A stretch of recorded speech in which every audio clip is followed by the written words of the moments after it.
You probably want to sign your first client, or you want to know what it's like working with clients. Well, in this video, I'm going to show you exactly how I signed my first client at the age of 14. Now, when I even thought about signing my first client, I had no idea what this would look like. I was just a kid with a passion for business, learning everything I could about it. Now, I think to myself, how do I even start? I mean, who's going to take a teenager seriously in business, right? Well, it actually happened. It definitely wasn't overnight, but it was real. So, if you're someone who's been thinking about starting something of your own, well, this video's for you. By the end of this video, I hope you want to take your first steps into whatever your goals are, whether that be fitness, business, or anything else. So let's dive in. Okay, so let's rewind. I was 14 years old who had a keen passion for business. I knew nothing about it, but I wanted to start something of my own, ready for the future. I didn't have any formal business experience or how to build a company and the steps it took, but I was still keen to try and do something. You see all these business coaches, entrepreneurs online, and that gave me some direction of what I wanted to do. However, I thought to myself, I have no previous experience and I don't know how to get started in this, in this journey. And so I thought to myself, well, what's one way to get started? And that for me was watching tutorials online on how to pitch sales, how to make a client. And I can remember spending hours doing this, trying to perfect my sales calls and even my client onboarding process. Now, this all did help, however, I was missing one thing, and that was the outreach and thinking what was local in my area. And so this is what brings me on to the next point. I decided to focus on what I was doing this all for, and like this channel, that was to help people. Now, I thought to myself, I'm small, I don't know what I'm doing within business, so I can't take on a big company or big brand. Instead, I also need to start small. So I focused on helping small businesses. Then I thought to myself, what's the main thing that businesses use today? Now, as we can see the online market growing rapidly every single year, I thought to myself, social media has to be the way forward. So great, I had my idea, I had my clients, which were small businesses, and I had my goals, which were to help them grow on social media. Now, from here, how do I actually get my first client and how do I go into the process? I was still unsure of. As a young person, I noticed that a lot of small businesses were struggling to build their online presence. Now, I saw this as an opportunity and I knew I could help. By building their brand online through social media, I knew I could get them increased sales, which would make them happier as a client of mine. But I still wasn't sure on how to actually get my first client. So I thought, before I actually do that, I better know what service I'm providing to them. So I spent hours researching and learning about the social media world, how to make posts go viral, how to increase, audience and engagement on posts and everything like that. And this set me up for what I was about to provide to the client that I didn't know that was right around the corner. So what I did was, I wouldn't just wait for clients to come to me, because the truth of it was, I was 14 and no one was going to come to a 14-year-old looking for professional services, and I knew that. So what I'd do outreach, that'd be cold calls, emails, Instagram DMs, everything like that. And for a long time I'd get no response, until I had one response from a client of mine still today. Now, this business was quite local to me and they wanted to grow their Facebook, Instagram and TikTok, and so that's what I set out to do for them. So I suggested to the owner, before we get into it properly, I go around their business, take a few photos and videos, and they agreed. So that's exactly what I did. I walked around for a good hour and a half, taking photos and videos of their business, and the idea was to post them online after that. Now, this was a good idea because I hoped that my post would get more performance and engagement than theirs.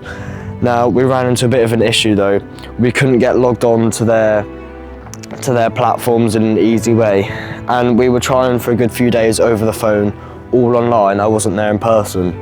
Now, we kept struggling with this, and eventually I suggested to the owner that I go meet him in person and try to sort this out, face to face with. So I walked in, shook his hand and sat down. Now, we managed to get this problem solved after quite some time, and me researching and learning what I was meant to do originally. Now, this taught me a big lesson, because I should have, rather than suggesting I provide the service already, what I should have done is go through the exact process, so I know exactly what I'm doing and how to onboard a client and provide their service efficiently and seamlessly. Now, this was one of the big mistakes I made, and so if you're anyone looking to provide a service or even a product, go through the whole process from start to finish so you know exactly what you're doing and it's impossible to make a mistake when it comes to dealing with a real client. Now, the second mistake I was making, I wasn't even aware of it at the time, but I look back now and think, why did I do that? It was we didn't have any plan or strategy for the content we were going to produce. Now, yes, the posts got more engagement, more likes, more views, all the rest of it than their previous posts. However, by having no goal and no end plan or, direction, we didn't know what I was doing. I was just posting generally, and yes, it probably did get them more sales and more views, more likes, like I say, comments, everything like that. But if we didn't know, like I say, we don't know where we're going, then we don't know how to get there. Now, that wasn't the end. In fact, signing that first client, that was just the beginning. Now, we ran into countless more of those issues, all my fault. And, the whole operation, it wasn't smooth, efficient and seamless like I set out to make it. So, by me doing this first client, it taught me a lot, ready for the future and ready for whoever I was going to take on next. Now, I still work with this client today, and we've improved our relationship over the time from, all those mistakes I made back when I was 14 years old, 1 year ago. And we have a good relationship now, and a professional one, that we can sort any problem, and we have targets and we try to make goals, for whether it be get more Instagram followers or more Facebook likes, that sort of idea. And by doing these things, it improves the business, and also it provides them with more value, which is ultimately what I'm trying to provide them with. And if I don't provide them with this value, then, my kind of whole idea is kind of pointless, because like I say, I'm trying to help people and help the business. Now, if I'm not doing two of those things, then my end goal wasn't achieved. Now, when I signed this first client, I knew I had to deliver. I would work non-stop creating content, videos, everything, you name it, to try and boost their visibility and awareness of the brand as a whole online. Now, I think I achieved this within the first year, and that's something I'm looking to do more this year, as I have more experience, more knowledge, and hopefully less mistakes along the way. Now, when we started posting, I still made mistakes. Everything from the font to the uneasiness on the eye of the videos, and many more things. I made mistakes still. Now, that's helped me to create better content for that business for the future, and also bring them closer towards their goals as a whole. But remember this, every mistake is a lesson, and every error is a step forward to getting better. And all of these mistakes and lessons combined ultimately resulted in a few months later, the business doing much better with an online presence and with customers as well. Now, these mistakes really did teach me things, and now we're going to move on to lessons that they taught me. So lesson number one is you need to always go through the process that you're doing before you do it to an actual client. And like I said, I made many mistakes of these along the way, making it seamless and unprofessional for the client I was working with at the time and still work with now. And the next thing is you need to plan whatever it is you're doing. So for me it was content, so you need to plan the content and the strategy. The strategy is a big part of it, as I didn't do this and I posted, and yes, they got more views, more engagement, but there was no end goal, there was no direction in what all my posts were aiming to get. Was it to get more bookings? Was it to get more sales? Or was it to improve the social media presence, which was a big goal of mine and for the business as well. But all of those things combined, it can create the ultimate end result you're looking for, and for your client as well, building that relationship and making you a stronger team together, and improving your brand's visibility across all platforms. That was really the end goal for me and my client I was working with at the time, and I think I achieved that within a few months of me making all those mistakes previously. But the biggest lesson of all is that the journey never stops. Now, by me making these mistakes, it pushed me forward and kept me going. As if I did things completely right the first time, I wouldn't have looked to improve. As if I thought I was the best already, then there's nothing to improve on. But by me making these errors and mistakes, it made me think, actually, you know, I have got a lot to improve and a lot to work on. And that's exactly what I did. And I still need to do it now, even with the client I have today. It's still something that I'm looking to always improve on, as, you know, I'm not a world-class social media management person.